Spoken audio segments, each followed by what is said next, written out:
Hello நண்பர்களே, இப்போ நம்ம பார்த்துட்டு இருக்கிறது என்ன அப்படின்னு சொல்லிட்டு பார்த்தீங்கன்னா, க்ரோத் மீடியா அப்படின்னு சொல்லப்படுற ஒற்றை நாற்று நெல் நடவு முறைக்கு நாம் எப்படி இங்கே ப்ரிப்பேர் பண்ணுறாங்க அப்படின்றது தான் பார்க்குறோம்.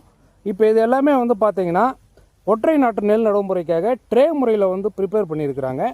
எல்லாமே ப்ரிப்பேர் பண்ணி வளர்ந்து வந்துடுச்சு, இப்போ நடுறதுக்கு ரெடி ஆகிடுச்சு. இது எப்படி ரெடி பண்ணுறாங்கன்றதை இப்போ நம்ம பார்க்கலாம் வாங்க.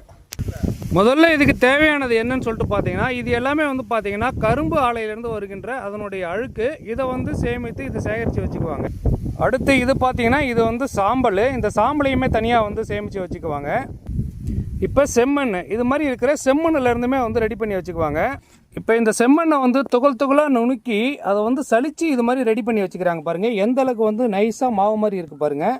இப்போ இது பார்த்தீங்கன்னா இதுதான் ஆழ அழுக்கு. இந்த ஆழ அழுக்குமே அது மாதிரி நல்லா பொடியாக்கி இதோ இருக்குது பாருங்கள். இந்த சைடில் சல்லடை இருக்குது பாருங்கள். இந்த சல்லடையில் செம்மண், இந்த ஆழ அழுக்கு இது எல்லாத்தையுமே ரெடி பண்ணி சலித்து வச்சுக்கிறாங்க.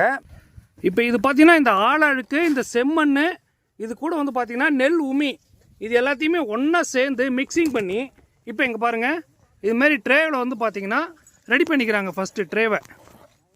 இப்போ இந்த ப்ரெஸ் மட் இருக்குங்க இல்லைங்களா, இதை பார்த்தீங்கன்னா இந்த ப்ரெஸ் மட்டுன்றது இதோ இருக்குது பாருங்கள். இந்த ஆழ அழுக்கு, இது கூட ஆழ அழுக்கு, செம்மண், ஆல்-19, உமி, உரம், இது மாதிரி மொத்தமாக 5 விதமான பொருளை சேர்த்து இது மாதிரி ட்ரேவை முதல்ல ரெடி பண்ணி வச்சுக்கிறாங்க.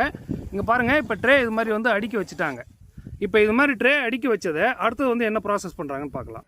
இப்போ இது மாதிரி மிக்சிங் பண்ணி ரெடி பண்ணி வச்ச ட்ரேவை இது மாதிரி வரிசையாக அடுக்கி வச்சுக்குவாங்க. அடுக்கி வச்சுக்கிட்டு இப்போ இது அங்கே பாரு ரெடி பண்ணி வச்சுருக்காங்க பாரு. இது மாதிரி ரெடி பண்ணி இது மேலே இப்போ விதையை தூவுவாங்க. அது எப்படி தூவுறாங்கன்னு இப்போ பார்க்கலாம்.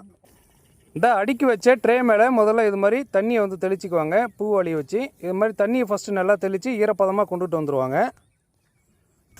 இப்போ இந்த அடுக்கி வச்ச ட்ரே மேலே இப்போ இது மாதிரி நெல் தூர மிஷினை கொண்டு நெல் விதையை தூவிடுறாங்க.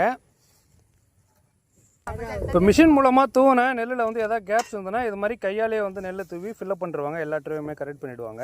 இப்போ இது மாதிரி தூவின நெல் மேலே மறுபடியும் இது மாதிரி தண்ணியை ஸ்ப்ரே பண்ணிக்கிறாங்க. மறுபடியும் பார்த்தீங்கன்னா இது மாதிரி இந்த ட்ரே மேலே மறுபடியும் இந்த மீடியான்றது மிக்ஸ் பண்ணி வச்சதை மறுபடியும் தூவி விடுவாங்க. தூவி விட்டு அது மேலே மறுபடியும் இது மாதிரி தண்ணியை ஸ்ப்ரே பண்ணிடுறாங்க. இப்போ இது மாதிரி ரெடி பண்ணிகிட்டு இருக்கிறது நாற்றை எடுத்துகிட்டு அதாவது அந்த ட்ரேவை எடுத்துகிட்டு இங்கே பாருங்கள். இது இப்போ பெட்டுன்னு சொல்லுவாங்க. இது மாதிரி பெட்டில் போட்டு இதை மூடி வச்சுருவாங்க. இது மேலே கீற்று போட்டு மூடி வச்சுட்டாங்கன்னா அதுக்கப்புறம் எங்கள் தூரத்தில் இருக்குது பாருங்கள் இது மாதிரி ரெடி ஆகிடும். இது தாங்க 13 நாளில் ரெடியான நாற்று. இதுதான் 13 நாளுக்கு பாருங்கள். இது இப்போ நடவு நடுறதுக்கு ரெடியாக இருக்குது. என்ன இது தேவைன்றங்க கீழே கான்டாக்டில் நம்பருக்கு கான்டாக்ட் பண்ணுங்கள். நண்பர்களே, இந்த விதை விடுற இடம் எங்கே இருக்குன்னு சொல்லிட்டு பார்த்தீங்கன்னா கடலூர் மாவட்டத்தில் இருக்குது. அதுக்கு நான் கான்டாக்ட் நம்பர் கொடுக்குறேன். அதில் நீங்கள் கான்டாக்ட் பண்ணுங்கள்.